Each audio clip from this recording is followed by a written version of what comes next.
बोलिए जय श्री कृष्ण, जय श्री राम। सौभरी ऋषि की कहानी।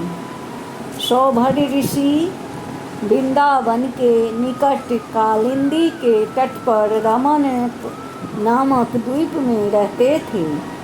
ये सदा जल के भीतर समाधि लगाकर तपस्या करते थे। एक बार जल के भीतर ही भीतर उनकी समाधि भंग हुई और उन्होंने देखा एक मत्स्य अपनी स्त्री के सहित बड़े सुख से विहार कर रहा है। आँखों के जरा से कुसंग ने अपना असर डाला। उसी समय ऋषि के मन में संकल्प उठा कि देखो, ये जलचर जंतु होकर कैसा सुख भोग कर रहे हैं। हम तो मनुष्य का शरीर पाकर भी इस सुख से वंचित हैं। यह विचार आते ही ऋषि समाधि प्राणायाम सब भूल गए, जल से बाहर निकले। उन दिनों महाराजा मांधाता अयोध्या में राज्य करते थे। ऋषि सीधे उन्हीं के पास पहुँचे और बोले, राजन, मैं गृहस्थ सुख का उपभोग करना चाहता हूँ। तुम्हारे 50 कन्याएं हैं, इसमें से एक मुझे दे दो। महाराज सुनकर सन्न रह गए। फिर बड़ी नम्रता से हाथ जोड़कर उन्होंने कहा, भगवान, मेरी 50 कन्याएं हैं, उनमें से जो कन्या आपको पसंद करे उसे ही आप प्रसन्नतापूर्वक ले जाएं।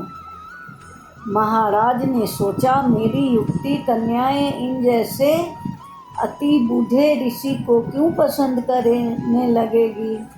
जब वे पसंद न करेगी तो ये खुद ही लौट जाएंगे। इस प्रकार मना भी नहीं करना पड़ेगा और ऋषि भी नाराज न होंगे। महर्षि सर्वज्ञ थे, उनसे भला कोई क्या छिपा सकता है। वे महाराज के भाव को तार गए। तपस्या के बल से वे नई सृष्टि रच सकते थे। उन्होंने झट से अपना रूप परम सुंदर युवा अवस्था संपन्न बना लिया। रत्न वास में जाते ही 50 की 50 कन्या उन पर मुग्ध हो गई। राजा को अब क्या आपत्ति थी, 50 कन्या ऋषि को अर्पण कर दी। उन्हें सबको लेकर महर्षि अपने आश्रम पर आए। विश्वकर्मा को आज्ञा दी। बात ही बात में समस्त स्वर्गीय सुखों से युक्त 50 महल बन गए। उनमें सब प्रकार की सुखों की सामग्री थी। योग बल से 50 रूप बनाकर ऋषि उनके साथ गृहस्थ सुख का उपभोग करने लगे। प्रत्येक के 10-10 पुत्र हुए। उन पुत्रों को भी पुत्र हो गए। बड़ा परिवार होने से भांति भांति के झंझट, भांति भांति के नित्य नई उपाधियां होने लगी। अब तो ऋषि को होश हुआ, अरे यह मैंने क्या किया। तनिक देर विषयी मत्स्य का संसर्ग होने से मैं भी विषयी बन गया।